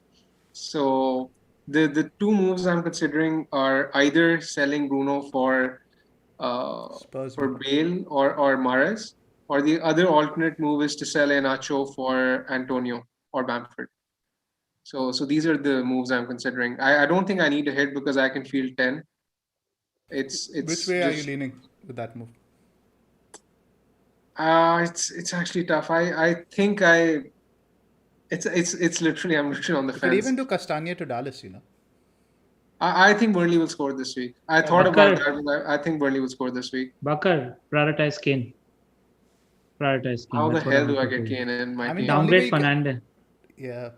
Fernandes, you have to take a hit then. You have to take a hit. Prioritize Kane. I don't want you to back against a golden boot chasing Kane. Fernandes out. Or you can max what you can do, downgrade Fernandes to someone that leaves you cash to get Kane in for a free the next Lingard. I mean, but if Bakar doesn't fancy Lingard, I can get Foden actually that way. Exactly. You can get Foden and then upgrade Iheanacho to Kane, but get Kane. That's my on the At fence. least you should be able to get him for the 37 for the home game, right? At least why? I mean, this fixture this week is also And good. I'm just So saying, worst case, if he doesn't want to take a hit, I can understand that to a certain extent, that I don't want to take a hit this week. No, I mean I'm open to taking a hit. I mean I have Pereira this week, but like Pereira can do well against Liverpool. I mean he's done well against the top teams this Absolutely. season. Pereira's playing for a transfer now, right? yeah, but it's about. I mean, what's Pereira's ceiling? A goal? What's Kane's ceiling? The match ball. I think I remember this because Zoff, remember that one season where you didn't get Kane and Bakar was the one constantly telling you get Kane towards the end of the season. So Bakar, get Kane for the last 3 games. That's my advice to you.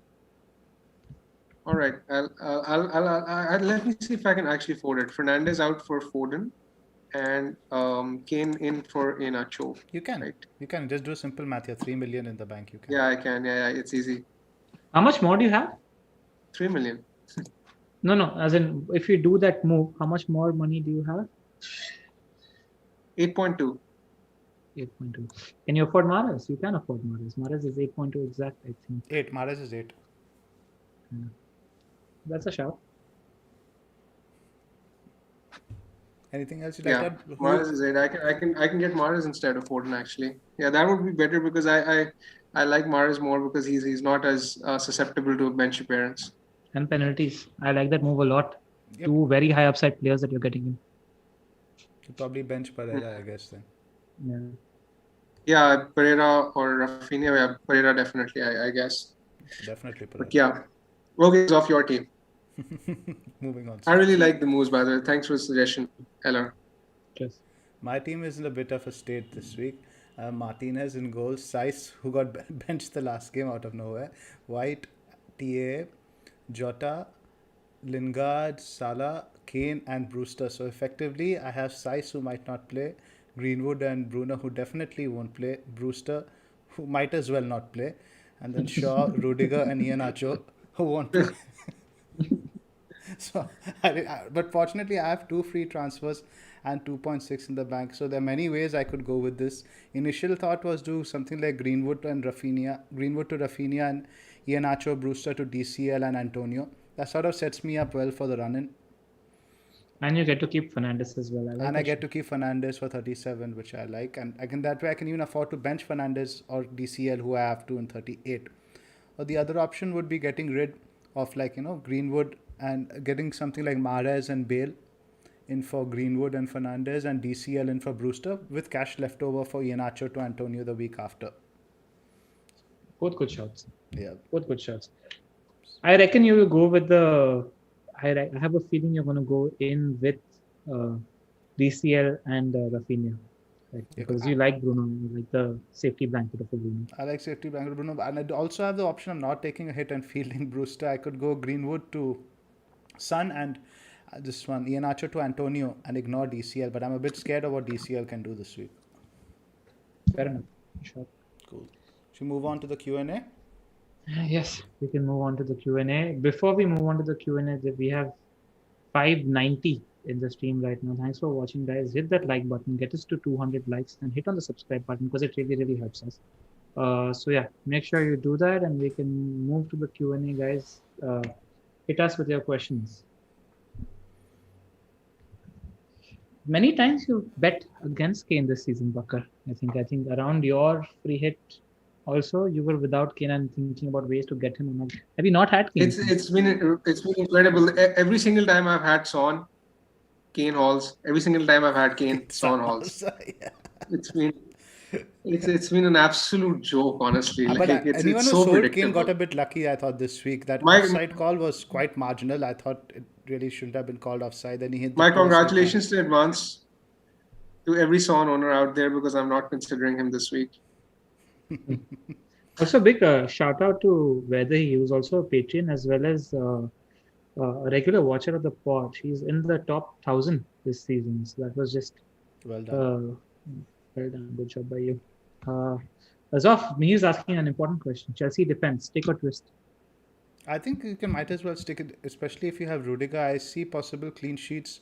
I think against a Leicester game, I'm pretty confident of a clean sheet. Against Villa also, there's a good shout. Although Villa, that's the last game with fans, so we should see a strong lineup.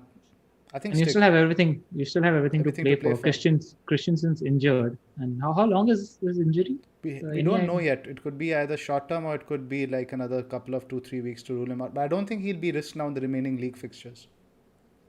Shahid is asking about Kane, Son, and Bale and their prospects for a free hit. We talked about it at length. But where I stand, Shahid, is I trust the Liverpool and the City attack more than I trust the Spurs attack. Oh, a little bit of a hit and miss. I just want to add that. What else do we have? Are you guys looking at the questions? Bakar, are you okay to continue? Do you have to drop out? You have to. Must be hungry. I have 5 minutes, 5, 10 minutes, 10 minutes max. Cool. Would you sell Jota to free up a Liverpool spot? No, I think you optimize your transfers elsewhere. What about you guys? I would keep. What was Especially the question again? keep or sell Jota. Keep. I mean, I think he's gonna get rested against United. He's gonna play the West Brom game. I think he's good to keep. And besides, I think Klopp will probably fancy playing his front four in the easier game anyways. Pras is asking about Siggy or Richarlison on a free hit. What do you guys think? Richarlison, maybe. Siggy, I don't think is a good FPL option. Richarlison, I could still get on board. I trust Richarlison more, but the thing with Richarlison is he's like Zaha, you know. They can score goals, but they need more than one involvement for bonus because of the high number of dispossessions. Yeah, and I just think there are better options there for the taking in terms of the fixtures to target. Correct. I mean, Sheffield United is a great fixture to target, but I just think there are better, reliable options. Octavian CU is asking Greenwood or Mount out for Mahrez or Bale. Who would you sell? Mount sell. probably plays the I'd last two fixtures. Greenwood probably does too. That's a tough one, actually. Who would you sell rather of Greenwood or Mount? I'd sell Mount. I think that actually, but Greenwood is not nailed. Mount will definitely play the last two games. Greenwood, like you mentioned, Pogba is not going to be playing on that left-hand side against Fulham at home. And that's a great fixture for Greenwood. Who are Chelsea playing in the last two? Leicester and Aston Villa. The thing is, we don't score that many goals. That's the problem, right? You guys are scoring a lot. I would sell Mount. Yeah, right, the purple patch with Greenwood, I reckon. Bakar? Yeah, I agree. I'd sell Mount as well. Greenwood against Fulham could be big. Somebody's asking thoughts on Torres for free hit. I don't think. I think he's going to play. I think he's going to play a starting team. he's not going to start this week. I looked at the City forums as well. Everybody has Mahrez starting, so I wouldn't bet on Torres on the free hit. Bakar, you drop out when you need to, huh? We completely understand. Okay. Yeah. There's someone asking me sell Rashford. I'd sell him. At that price, I think it makes sense to sell. And the fact that he's not a captaincy option, easy sell. Easy sell. Yeah. Wildcard essentials. I mean, we spoke about the players to target at the top of the pole. I suggest you watch that. We have 3 in each positions and budget mid, so we pretty much sort everything out there. Who is better for the last 2 game weeks of the season? Greenwood or Son? Son, definitely. Yeah, Son, more reliable. You're assured of 180 minutes at least. If someone who's asking Son to Mahrez is a good move, I don't think so. I think if you have Son, you keep him. There's no reason to sell Sonny. Why should you sell Sonny? Agreed. On a free hit, would you sell Dean or Coleman to be able to afford Bale? Yeah, I wouldn't mind it. I wouldn't do it. I think Dean has far more potential than Coleman. And I think you have to keep in mind Everton play Thursday, Sunday now, right? Coleman is played just now on this Sunday. I'm not sure Coleman can play 3 games a week. Yeah, but it's about prioritizing Bale or Dean. That's correct. But I'm just saying, so I think you might as well go for Godfrey in that sense. Yeah, fair enough. Because that Everton clean sheet looks very, very likely on paper, right? I'd be very surprised if we don't. On 36, at least 37, I'm not so sure. No, he's talking essentially only about on the free hit. Yeah, free hit, it's fine. Yeah. Best keeper for Mendy, Foster owners other than Meslier. We already spoke about this, didn't we? I think probably Edison. He probably starts the remaining 3 fixtures. Prashant just sent us a super chat without asking any question. Thank you. Sorry, Prashant. Bamford and Lingard or Antonio and Rafinha? Interesting that. Antonio and Rafinha. Yeah, I agree. Tough one. Yeah, I'd probably agree. Is Antonio on pens? We Or don't know who's yet on- for sure because Yeah. Lingard took the last one. But the but argument that Antonio you're making wasn't on the pitch. Hmm. Just the argument that you're making is Bamford is definitely on pens, right, for Correct. Leeds United. So But I it's a think they're 50-50. both more. I think I trust Rafinha for points more than Bamford, and I trust Antonio for points more than Lingard. Fair enough. I'd agree with you. Krish is asking thoughts on Bruno to Mahrez this week and Mahrez to Greenwood after that. I won't Tough sell Mahrez if you buy him this week. I'd keep him till 38. Right? And I mean, something could always happen in terms of injuries and all that stuff. I would, whoever you get in, ideally at this stage, you shouldn't have a plan to get him out. Who do you remove from Jota, Greenwood, Lingard for the run? Jota, Greenwood, Lingard. Probably Greenwood. I'd hold Lingard because he's playing 3 games. You Correct. play Lingard this week. Correct. I don't think Lingard you Dine, should consider selling at all. Probably between the other two. I think Bakar disagrees. So, I think that's it. I think even potential questions, we've covered everything. Yeah, we had Yes. most of them are just repetitions. Antonio or Wood, I think Antonio. Yeah, great. Disappointing Alright. answer. Yeah. All right, I think we can end the stream now because all the questions, I think everything we've covered in depth. There's one someone has asked me. Let me address this. Would you go for Calvert-Lewin and Dallas or Antonio and Ayling for the season run? Calvert-Lewin and Dallas. Definitely. Ayling Yeah. Ayling, you're pretty much banking on clean sheets, right? Exactly. All right, that's it. That's it for Let's wrap this up. week. We don't know when we're going to be podding. Probably Monday. So yeah, Prashant actually sent in another super chat. Let's answer his question. Greenwood and Nacho to Antonio and Son, or to Antonio and Son, or DCL and Bale? DCL and Bale for me. You know, naturally. I agree. DCL and Bale as Bill. well. DCL and Bill. Yeah, I agree. All right, I think we should end the stream now because the questions are repetitive. That's all. Right. Fair enough, We've covered guys. everything. Thank you guys for being with us and thank you for listening. And we'll probably see you Monday night because it's a Tuesday deadline, so we'll probably see you then. That's it from us. Make sure you're hitting the like and subscribe button, and thank you for being with us throughout the season. Any last words, boys? Nothing much. Thank you for joining us. See you guys next week. Thank you for watching, guys. Thank you for the support. Good luck.